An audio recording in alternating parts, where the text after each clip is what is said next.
Vamos passar aqui agora, então, a exibição da última das seções cônicas, né? Exemplo dos outros casos. Estou construindo aqui uma reta no plano XOZ, e essa reta vai sofrer rotação em torno do eixo Z. Dá origem, então, a esse cone com um ramo superior e um ramo inferior. Em seguida, tem uma esfera que está inscrita no cone, como já foi feito nos outros casos, né? E essa construção vai se repetir para o lado inferior.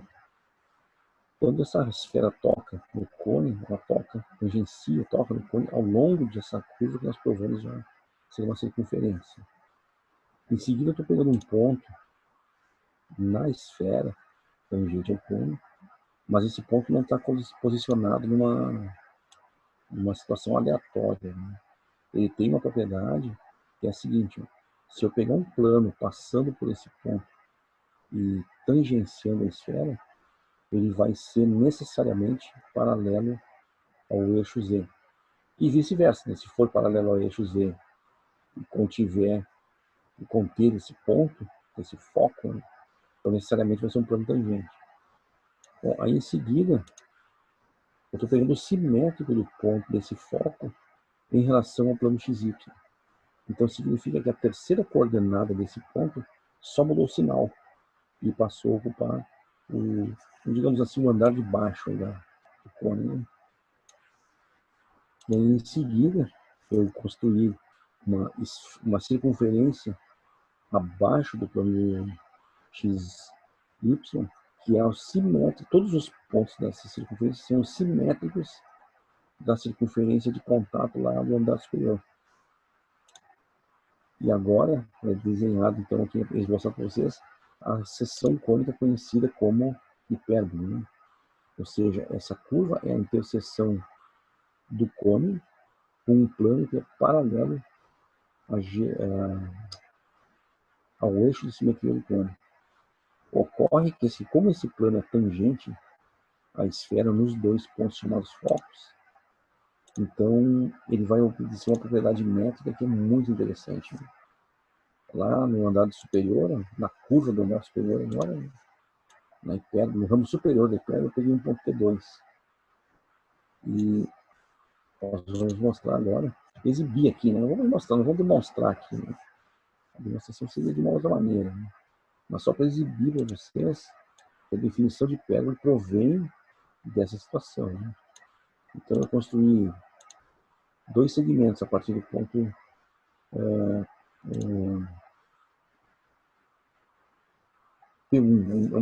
É um ponto que eu pego na curva no ramo inferior da hipérbole e faço a distância desse ponto a cada um dos pontos de tangência do plano com as esferas. Então seria o P1, é esse ponto que está aqui, ó, na hipérbole. É avaliada a distância dele até o F2. Então está anotado aqui na janela de visualização 2D que a distância de P1 até F2 é 6,38.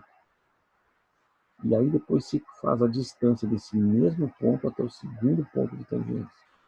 Está aqui assim. E aí é calcular a distância P1 e F1. Deu 2,38.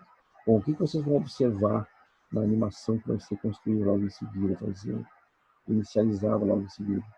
É que a diferença das distâncias até os pontos F1 e F2 é sempre mantida igual a 4. Mas isso também ocorre se eu pegar qualquer ponto no ramo de cima da hipérbole. Então eu tenho aqueles dois segmentos vermelhos ali. Um deles avalia a distância do ponto da hipérbole até o foco da esfera superior e a distância do mesmo ponto até o foco, que é o ponto de tangência do plano com a esfera inferior. E aí então é avaliada a distância P1, P2F1 e P1, P2F2.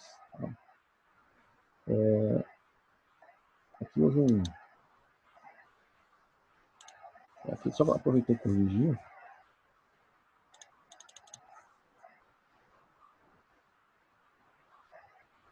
P2F2 aqui.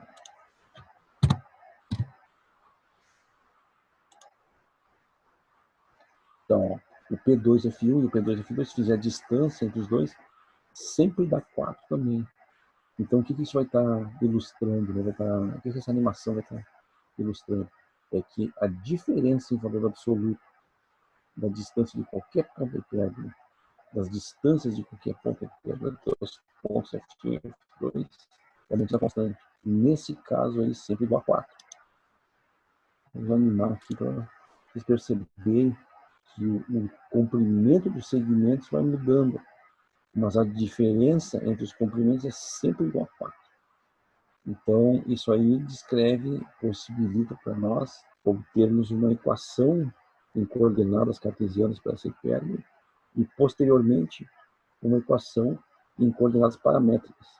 Também vai ser útil para os estudos posteriores de vocês, aí, quando estudarem cálculo vetorial, vocês vão ver que dá para associar belezas físicas a esses movimentos como velocidade, aceleração, momento, né? Você pode aplicar forças a essas partículas que descrevem essas trajetórias e fazer um estudo de física, da eletricidade, do eletromagnetismo, todo assim muito bem formulado, muito coerente, né?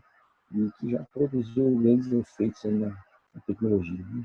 Eu espero que vocês gostem da animação e da construção geométrica toda, porque ela de fato é muito bonita, né? Mas não é só de beleza estética que ela está recheada, né? Tem muita matemática aí de, de alcance para os alunos aí do ensino universitário, né? Tá bom? Então, espero que gostem, tá?